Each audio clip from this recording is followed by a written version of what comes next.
Hi అండి. వారాహి నవరాత్రుల్లో ఈరోజు మూడవ రోజు అంటే సోమవారం.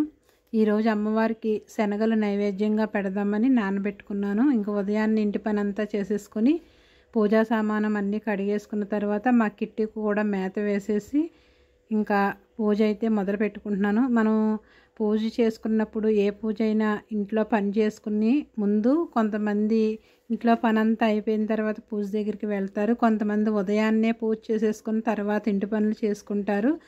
ఎలా చేసుకున్నా ఎవరి అవకాశాన్ని బట్టి వాళ్ళు చేసుకోవచ్చండి. ఇందులో తప్పు లేదు. ముందు మనం ఇంటి పని, పిల్లలు, ఇంట్లో పెద్దవాళ్ళు బాధ్యత అన్నీ అయిపోయిన తర్వాత నిదానంగా పూజ చేసుకున్నా పర్వాలేదు. దేవునికి ఇలాంటివి ఏమీ ఉండవండి. మనసు ప్రశాంతంగా ఉండి నిష్టగా అమ్మవారిని మనసుతో పూజ చేసుకుంటే సరిపోతుంది. అంతేగాని పూజ చేసుకుని అవి ముట్టుకోకూడదు, ఇవి ముట్టుకోకూడదు అలాంటివి ఏమీ పెట్టుకోవద్దు. పూజ చేసుకున్నంతసేపు మీరు మనశ్శాంతిగా అమ్మవారి మీద నమ్మకం ఉండి ఈ వారాహి నవరాత్రులే కాకుండా ఏ పూజ అయినా సరే ఇష్టంగా చేసుకుంటే మీకు చాలా తేలిగ్గా పూజ చేసుకోవాలనిపిస్తుంది. దేవుడి అలంకరణ కూడా చాలా గొప్పదండి. మనం చేసే కొద్దీ ఇంకా అలంకరణ చేయాలనిపిస్తుంది. నిత్యం కూడా నేను పెంచుకున్న మొక్కల్లోనే పువ్వులు రోజు కోసుకొచ్చి ఆ పువ్వులతో ఆ మాల కట్టి శంఖం పువ్వులతో అమ్మవారికి వేస్తే చాలా ఆనందంగా ఉంది.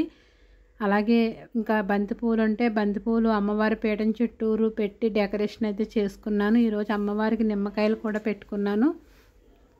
అలాగే అమ్మవారికి పసుపు కొమ్ములతో మాల, చిల్లర డబ్బులు, రూపాయి కాయిన్స్తో మాల, ఇలా ఏదైనా సరే కూరగాయలు శాకాంబరిగా అలా ఏదైనా సరే రోజుకు అలంకరణ చేసుకోవచ్చండి. మీ ఓపికని బట్టి ఉంటుంది. ఇంట్లో పిల్లలకి లంచ్ బాక్సు, ఇంటి పనులు అన్నీ అయిపోయిన తర్వాత మీరు నిదానంగా చేసుకోవచ్చు. లేకపోతే ఉదయాన్నే తెల్లవారుజామున బ్రహ్మముహూర్తంలో కూడా ఈ పూజ అనేది చేసుకోవచ్చు. ఎవరి వీలుని బట్టి వాళ్ళు ఆ విధంగా చేసుకోవచ్చు. ఈరోజు పానకము, శనగలు, అలాగే ఈ దుంపలు కూడా నైవేద్యం పెట్టుకోవచ్చు. అలాగే అమ్మవారికి రోజు మీరు మంత్రాలు అవన్నీ ఏమీ చదవకపోయినా అమ్మవారికి మూల మంత్రం అని ఉంటుందండి. మీకు ఇందులో నేను లాస్ట్లో వీడియోలో యాడ్ చేస్తున్న అది స్క్రీన్ షాట్ తీసుకొని రోజు చదువుకోండి.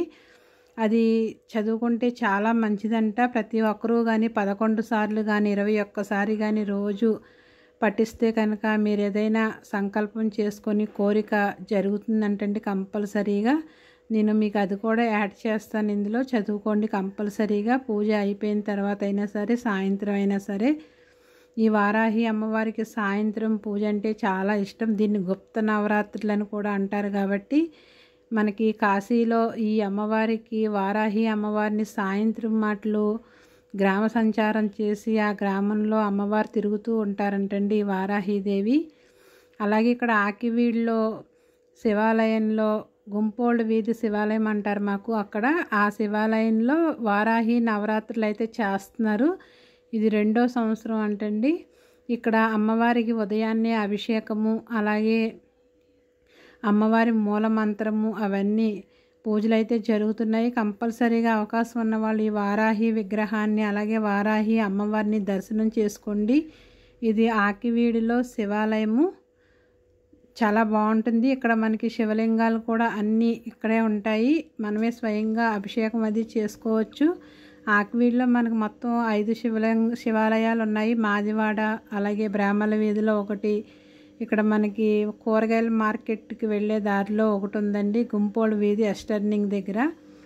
ఈ శివాలయంలో కూడా మీకు వారాహి అమ్మవారి నవరాత్రులు అయితే జరుగుతున్నాయి. కంపల్సరీగా అవకాశం ఉన్నవారు, పూజ చేయలేని వారు అమ్మవారి గుడికి వచ్చి అమ్మవారిని ఆశీస్సులు పొందండి. ప్రతి ఒక్కరూ కూడా ఇప్పుడిప్పుడే ఈ అమ్మవారి గురించి ప్రతి ఒక్కరికి తెలుస్తుంది. ఈ అమ్మవారు ఎప్పటి నుంచో ఉన్న ఆవిడే. కాకపోతే మన పవన్ కళ్యాణ్ గారు వారాహి విగ్రహానికి పేరు పెట్టినప్పటి నుంచి ప్రతి ఒక్కరి నోటమ్మట ఈ వారాహి అమ్మ అందరికీ తెలిసింది. ఈ సంవత్సరం అయితే చాలామంది వారాహి నవరాత్రులు చేసుకుంటున్నారు ఇంట్లో ప్రతి ఒక్కరూ కూడా, అవకాశం ఉన్నంత వరకు. అలా అవకాశం లేని వారు ఈ వీడియోల ద్వారా ఆ అమ్మవారి అనుగ్రహం పొందాలని కోరుకుంటున్నాను.